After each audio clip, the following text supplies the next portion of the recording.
NACAC 2022 is all about learning and sharing, and that's exactly what is happening as we speak. I have Mike Flanagan here, and I'm just going to cheat, full disclosure, the CEO of the Mastery Transcript Consortium. You nailed it. Tell me what that entails. What is this company working towards? It's a nonprofit, actually. MTC is a nonprofit, and the best way to understand our work, Yasmin, is to think about the problem we're trying to solve. There are high schools, thousands of district high schools all across the country in all 50 states that are post-pandemic moving to more innovative learning models for high school. They're basically focused on more personalized, individualized, learner-centered, competency-based approaches. And the challenge is that if you do these things, you're no longer giving credit based on credit hours or Carnegie units or seat time. You're giving credit based on proficiency or mastery. In traditional models, kids progress when it's time to move on to the next subject. And if you've got 80 to 85% of it, we just call it a B- or a B. But what about the other 10, 15%? In our schools, we don't do that. Our kids progress only when they've mastered the subject, really nailed it. So in that model, we don't have traditional grades anymore. And then finally, our kids are doing not just memorizing content in English, math, science, social studies, and foreign language. They're focused on real-world problem solving, things like capstone projects. We have kids working on teams to solve problems for local businesses and local nonprofits. They call it leaving to learn. And when you pull all these things together, you really create this paradox. You've got these amazing learning environments where kids are more prepared than ever to succeed both in college and in the real world, but they don't have any of the traditional metrics that you and I would think of as being a high school transcript. They don't have credit hours, they don't have grades or GPA, and they may not even have traditional courses. So what do you do about that? So what we have done is created a network of innovative high schools. That's the consortium in MTC. And together we've built the Mastery Transcript. It's an interactive digital tool that our schools can use to allow kids to tell their stories to college or to hiring managers if they're going on a career path. And it doesn't require them to have those traditional old school metrics, those legacy metrics you'd find on the transcript that I had in high school many, many years ago. Well, I mean, that's really what we've been hearing a lot of is students are doing things differently than we did back in the day, which was really just check boxes. Right. And now we're seeing so many students say, well, I want to create my own path, and basically figuring out ways to do that. And it sounds like your nonprofit is working with them to make sure they can do that and also go where they need to go. Exactly. So if you think about one of the key stakeholders here, it's parents and families and caregivers, right? Every parent wants what's best for their child, right?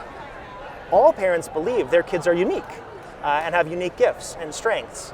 But somehow they believe, incorrectly, that for their kids to be successful, they have to put their kids in standardized factory models of education, probably because it's what they're used to, or it's because they think that that's what the world requires. So we force parents to make this choice between their kids being in amazing learning environments versus them being compliant with the system.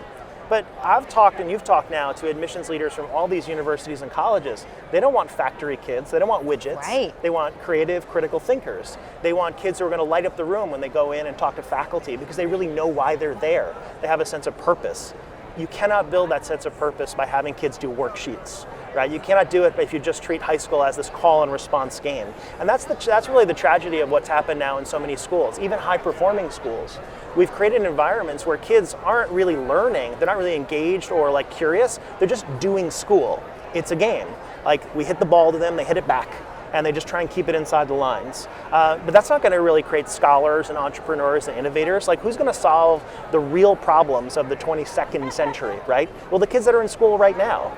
Well, maybe late 21st century, yeah. Well, when you're talking about allowing these kids to, color outside the lines, obviously that has to involve a lot of collaboration with the colleges and making sure everybody is able to work together and understand what you're doing.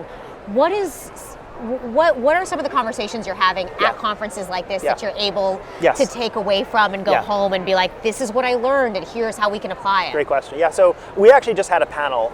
We had admissions leaders from the University of San Diego and Chapman University, Caltech, and UH Manoa.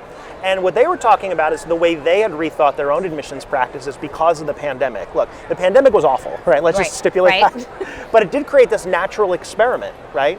For 2 years, whether we wanted to or not, a lot of schools didn't issue grades. They all went pass-fail because their school years were so disrupted by COVID.